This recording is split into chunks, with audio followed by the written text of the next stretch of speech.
So this is a little tutorial to show you how to use a tool called the Logic Lab. So what this allows us to do is to build virtual versions of some circuits. The devices you can use are categorized on the left. So under the Input tab, we have various different input devices. These are devices that in a computer you would use to take information from the outside world and to send it into the computer's processing signals.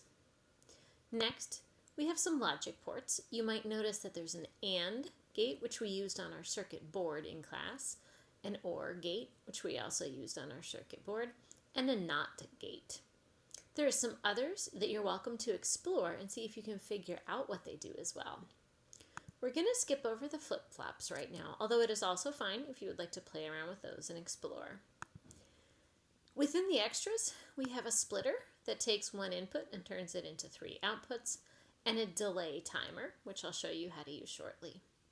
Finally, in the output region, we have a variety of different outputs. Some of them are lights, some of them are displays, some of them make noises, and some of them will activate a fan.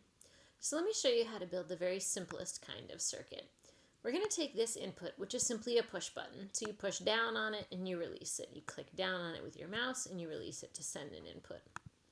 I'm going to connect it to this very simple output, which is a light. So I drag both of those devices, the input push button and the output light, onto the workspace. To connect them, I'm going to grab the wire coming from the input, click down and drag it until it turns green. That lets me know it's connected to the output.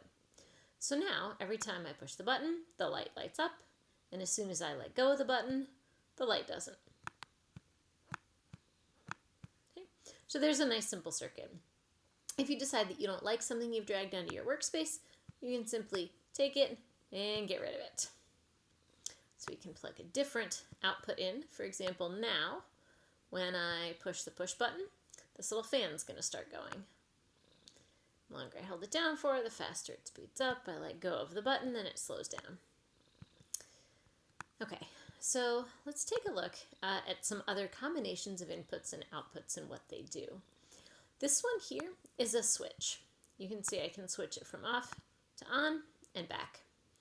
So what I'm going to do is I'm going to show you how to take these switches and create a little binary to hexadecimal converter. So if you remember yesterday we talked about binary encoding. What I've created now are 4 switches. This one will hold the 1's place. This switch will represent the 2's place. This switch will represent the 4's place. And this switch will represent the 8's place. In the output then, I'd like to grab this display. This display has 1, 2, 3, 4 inputs. So what I'm going to do is I'm going to connect each switch to one of those inputs. So this switch that's in the 1's place, I'm going to connect that to the bottom. And when I turn that switch on, look what displays on there is a 1. Then I'm going to place this one. This is the 2's place. I'm going to connect that to the second input. When I turn that one on, hey, look what shows on there is a 2. I'm going to connect the third one to the 4's place. When I turn that on, it should show 4. And I'm going to connect the last one to the 8's place. And when that one turns on, it should show 8. So now I can use what we learned yesterday about binary to make this display show any number that I'd like.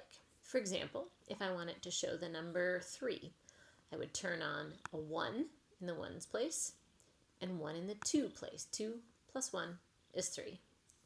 If I add a number in the 4's place to this, the display here should show 7. Now, one thing to notice is that this display appears to only be able to go up to the digit 9. We only have a single place here. So I wonder what's going to happen when I click this last one. I currently have 7 showing on the display, and I'm looking to add 1 in the 8's place. That means this should show 15, but this display isn't big enough to show 15. So let me show you what it does. Oh, it switches to a letter. What the heck is that all about? Well, this output device is using base 16 math. And in base 16, our digits start at 0. 0, 1, 2, 3, 4, 5, 6, 7, 8, 9. So let's run through those. There's 0, there's 1, there's 2, there's 3, There's 4, 5, 6, 7. Here's 8, and all I'm doing is switching on and off here. So here's 8, here's 9. Now, next would come 10. To make 10 in binary, I would use an 8 in the 8's place here, and a 2 in the 2's place. Let's see what displays when I go after 9 up to 10. It's the letter A. In hexadecimal, we need some additional digits. So our digits are 0, 1, 2, 3, 4, 5, 6, 7, 8, 9, A, B, C, D, E, F, where A corresponds to 10, B corresponds to 11,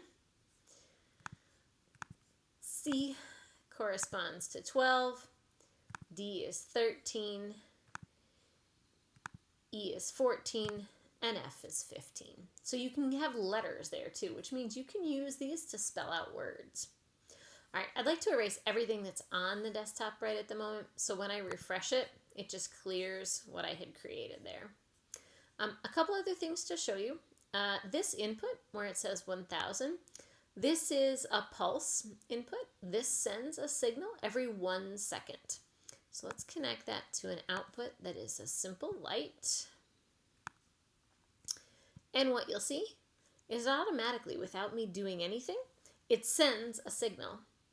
If I up the number on the display, the signal lasts for longer and is off for longer. Lasts for longer and is off for longer. If I decrease the number on the display, the signal flashes faster. Okay. You can connect multiple of those to this particular, so this is also a light, but this is a multicolored light. So depending on which of the light's inputs I connect it to, let's see, can we grab this one and move it down? Nope. Let's try this way.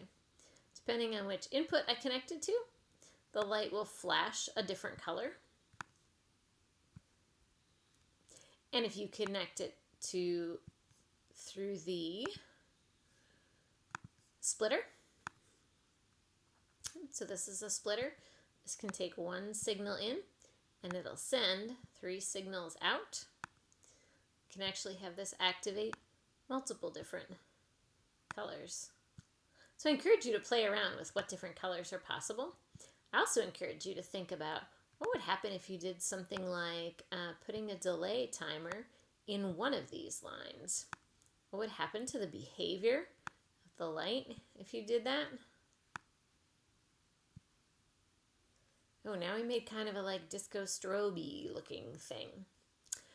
What I'm going to encourage you to do for the remainder of class is to play around with these circuits and see what interesting output patterns and appearances you can create using the little bit that you know about inputs and logic gates. Good luck!